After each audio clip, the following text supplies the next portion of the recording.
Everything's going on your end? Hard to tell at this stage. Multidimensional tracing is a very tricky business. No kidding. Okay, I think I got this array set up like you told me to. Good.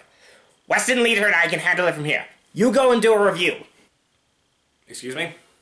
Remember what I said at the beginning of the year? You have to keep doing reviews, otherwise the audience will think you've just given up. But Doc, I can't just abandon the search! Mr. Ed is a showman. He would want you to make sure that the show goes on. Well, okay, fair enough, but you know I can't review alone. Well, we've been getting a lot of partners for the channel. Why don't you do a crossover review? Fine. Son of a... What the hell? Doc, what happened to the house? Oh yeah, I wanted to make sure that the anti-viewer didn't give us another surprise visit, so I moved us to my sister's old timeshare. Huh. I see she left her decor. Oh, don't worry, you'll get used to it. Yeah, I don't think I'm gonna get used to Professor Snape and Bellatrix Lestrange staring at me. Just do the review. Whatever. Okay. Who do I know who has very little reason to refuse a crossover with me?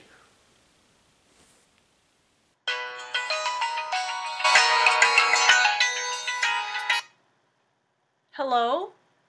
Diane! Oh, hey, reviewer. I heard about Mr. Id. Any news on him yet? Yeah, the guys are working on tracking him as we speak.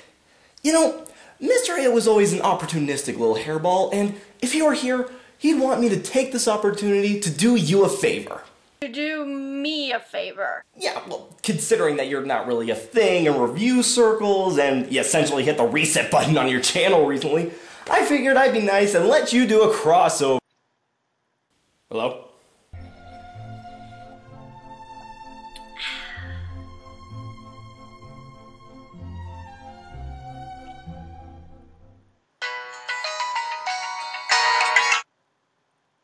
Hello?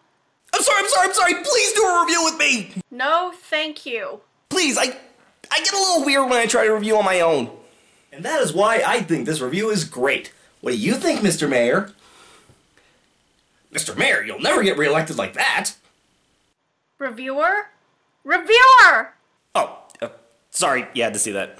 See what? We're on the phone. All I know is that you went silent for the last 30 seconds. Oh, yeah. Listen, I'm gonna go. Wait, I'll let you pick the review! Really?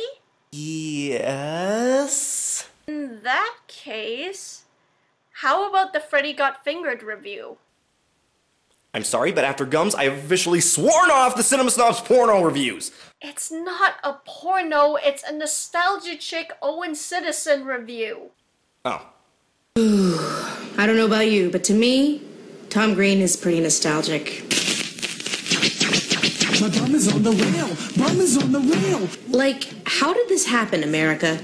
Tom Green was very flash in the pan, and for those of you who don't remember, Tom Green came to international fame through his MTV talk show, featuring such cutting-edge documentary-style stories as breaking shit in stores, painting graphic porn on your parents' car, torturing your friends, and shoving shit in people's faces. God, and people complain about how TV is today! Tell me about it. But in order to do an episode on Tom Green, I'd have to look at the entire Tom Green catalog, and I don't think I have enough brain juice for that. Hey, didn't Tom Green make a movie? You're right. He did! Hooray for loopholes! Given the obvious trajectory for anyone who gets even the smallest modicum of fame ever... Now you're sure that this isn't a porno? Yes. Freddy Got Fingered is a surprisingly traditional story, the tale of an aspiring animator who can't catch a break. It deals mainly with Gord, played by Green, and his daddy issues. Widely considered to be one of the very worst films ever made, it was panned at the time of its release, winning 5 Razzies in the process. Even Roger Ebert, who likes everything, wrote in his review, "This movie isn't the bottom of the barrel. This movie isn't below the bottom of the barrel. This movie doesn't deserve to be mentioned in the same sentence with barrels." Wait a minute. The voice. This is a Cinema Snob review! Game over, man! Game over! Come back here. In fact, the film has gained something of a cult following and has a little bit of a renaissance based on the I can't tell if they're being hipster ironic belief that this film is a countercultural art piece. Not so bad it's good, so bad it's art. So, one little 90-minute movie instead of an entire television series. That will keep it short. Yeah, this'll be much easier. How bad could it be? And that would be Murphy's Q.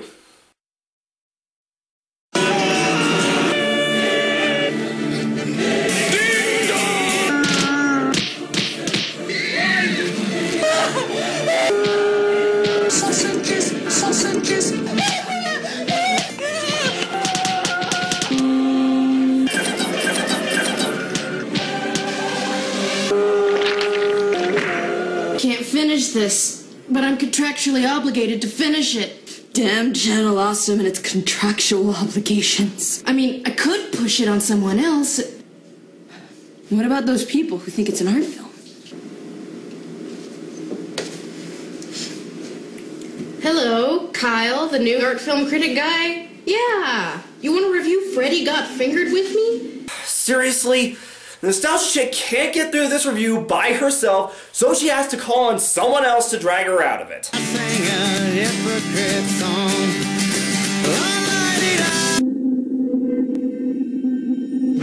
This is it. Okay, well, Kyle, did you watch the movie yet?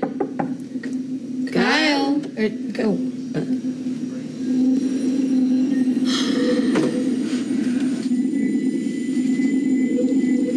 God, I feel so sorry for the maid. God. Ew. Is that what I think it... Oh. Oh my God.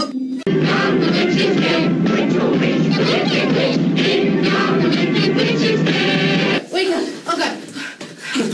Oh God. Quick. Sing something from Les Mis.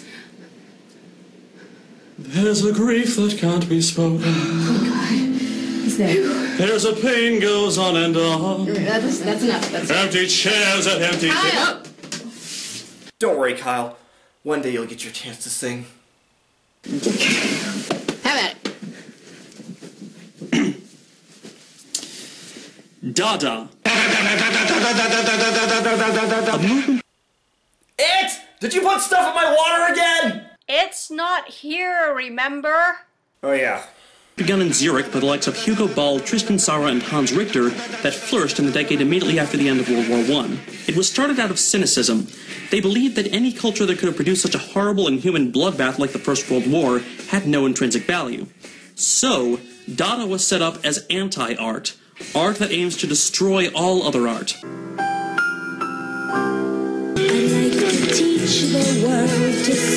In order to be called a Dadaist piece, there would have to be no plot at all. Not even the sad facsimile of plot, which resembles more that of early Adam Sandler comedies. But honestly, the things Green does in this film don't stray far from the usual things one would have seen in the most highly regarded performance art of the last 20 years. I would like to remind people that the most highly regarded performance art of the last 20 years included a theatrical piece where a woman stripped naked and bathed herself in honey while reciting a monologue about Winnie the Pooh doing BDSM. What? And before you ask, I'm not making a word of that up. Talk about the whole Tom Green oeuvre. I can't talk about the Tom Green oeuvre. Well, why not? I don't know anything about the Tom Green oeuvre. What? Oeuvre. The works of a writer, painter, or the like taken as a whole. Oeuvre.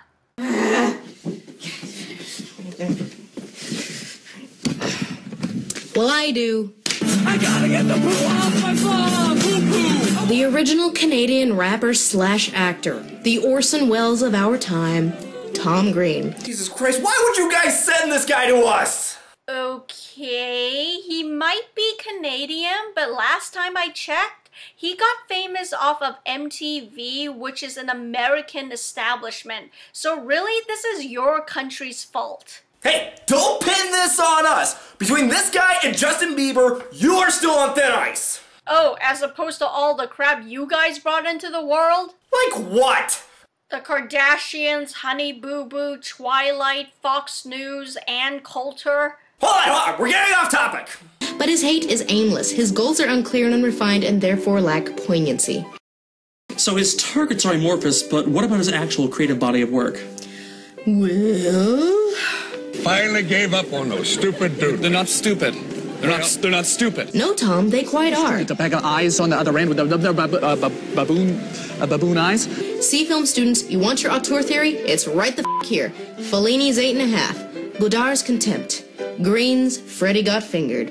All shocking insights into the souls of their creators. Ding dong! Ding dong! Ding dong! What? At least I'm trying. Yeah, a little too hard. This scene, for instance, Really want to be an animator? Get inside. earlier in what I think is the second act. Raw human idiocy.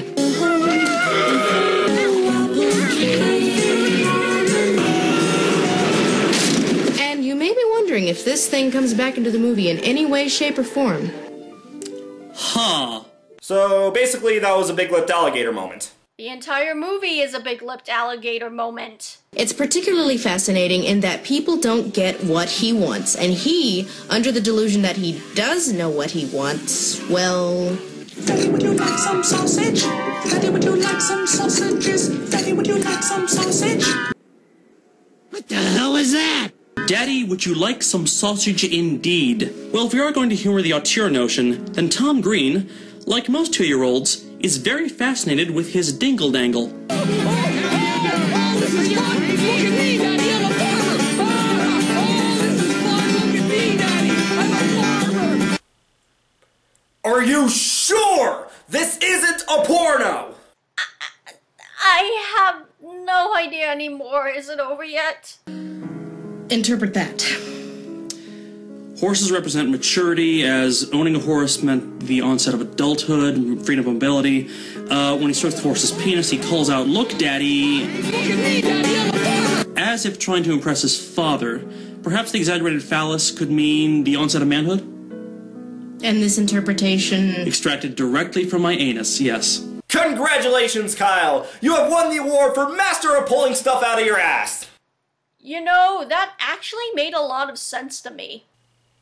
There's something wrong with you. You know it's art because this scene is neither mentioned nor referred to again. Well, it was motif-wise. Green wields a giant sausage in the cheese sandwich factory. Yet another phallic object. That's not a motif, that's a bad running joke!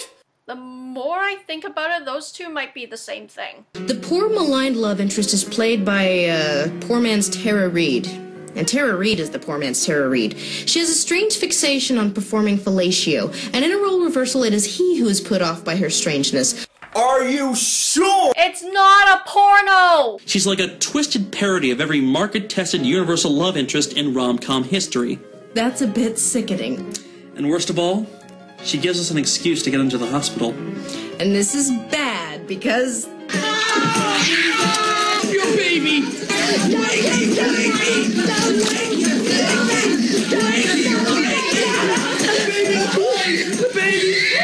Okay then.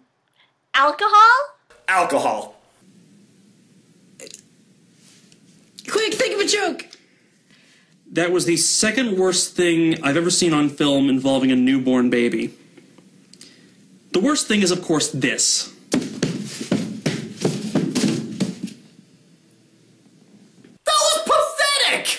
The main source of tension between them is the fact that Green is a psychotic, unemployed adult child who stages idiotic stunts like this. What the fuck is going on? I'm underwater! Look! I found a treasure! Sausages. And he has this bizarre habit of repeating words and phrases ad nauseum. I'm gonna make you proud, Daddy. You're gonna be so proud. Proud. Look at me, Daddy! I'm a farmer! Look at me, Daddy! I'm a farmer! I'm a farmer, Daddy! Any idea what that's about? I'm leaning towards an absurdist interpretation. Like the repetition is him trying to emulate Eugene Ionesco. Just give up on this already! Well, I know none of you are wondering, how does Gord's story pay off? First, with him getting his wish despite his talent level for his art of choice being deeply in the red. With that kind of creativity, I'm completely comfortable greenlighting this fucking project. Well, that explains how this movie got greenlit. And this is the project that Anthony Michael Hall got for his millions. Hear the funny sound? You hear the funny sound? It's my hooves! It's my hooves! My hooves! My hooves! Zebra in America! Some poor clod had to animate this shit. Although, to be fair, he did accurately predict about 70 to 80% of the content of Adult Swim and YouTube. YouTube is better than that! Adult Swim, on the other hand... And he spends the rest of the movie in a large, elaborate revenge fantasy where he transports his father to Pakistan and sprays him with elephant semen. Parallel with the horse penis before, continuation of the phallic motif. Nah, I give up. It's planting and payoff. What? It is! Like, in the beginning of the film, he learns the art of jerking off large mammals, which is then paid off at the end of the film when he successfully jerks off the elephant and torpedoes his own father in the stomach with gallons and gallons of elephant bunk. It's art! Okay, she deserves a prize for getting through that line with a straight face. Sorry, I already gave an award to Kyle. Another one would just be redundant. Damn it! God, Green's an idiot. Yeah, the whole semen thing is really kind of... Now, this scene takes place on the Indian subcontinent, and that is clearly an African elephant. Idiot. Nerd! Though one important question remains. What the hell did Drew Barrymore see in him? Not that one. Why is this called Freddy Got Fingered? At a point somewhere between the 6th and 8th hour of the film, Gord lies about how his father sexually abused his brother, who is barely in the film at all. Then, while Tom Green's cancer special plays on Freddy's TV, the state comes and takes him to a children's home where Freddy stays for the duration of the film. Isn't that kind of like calling Snow White and the Seven Dwarfs Crow hiding in the skull? You may wonder, if Freddy was actually fingered, as an adult, wouldn't he just be suggested therapy and not simply sent to a home? Wouldn't that be against the law for an adult? But then you'd also have to wonder why Green wasn't arrested for this. Or this. Hey, don't I want to try those fucking me, Daddy, I'm a farmer! Or fired for this. Would we? Would we? And 1,000 other tiny things. And that would simply drive you mad. Oh, Kyle, this is a 90s comedy. Common sense only exists when it's convenient for the plot. I feel like Tom Green somehow punked the whole world for a few years by being popular. Everyone in this movie is too good for this. Even Rip Torn. Even Shaq. Can you do it like this? Huh? Can you do it like that? That one's up for debate. This entire film is analogous to the internet troll face meme. It does not worsen or intensify in pain upon watching this image for the same length of time. So what you're saying is... Canada must be punished. But we are but two internet reviewers. We are so impotent. So powerless. Not entirely impotent. Oh God, what are they gonna do? This is for Pickleback! I'm sorry. This is for burning down the White House! Yeah, give those Canadians what they deserve! I think we got off pretty easy. As for the review itself, as traumatic as it was to wax nostalgic about a time where Tom Green was actually in demand, this is actually one of the funniest videos produced by NChick and Owen Citizen. No matter how many times I've watched this, it's always hilarious and hell, even educational. And I appreciate any comedian that's willing to make themselves the butt of their own jokes for the sake of entertaining their audience, which Lindsay, Nella, and Kyle did tenfold. In my book, this is easily one of my favorites. I have two things to say. One, thank God this wasn't a porno. Second, I'm actually really surprised that they managed to get through this. This entire movie just seems so mentally disturbed. Lord knows I wouldn't have been able to get through reviewing it. Well, Diane, thank you for joining me for this review. Listen, just don't expect me to bail you out on a regular basis, okay? Alright. You better get going and start looking for Mr. It again. Best of luck. Thanks. Hope he's okay. God knows what kind of torture he's going through right now. Me, me, me, me, me, me, me.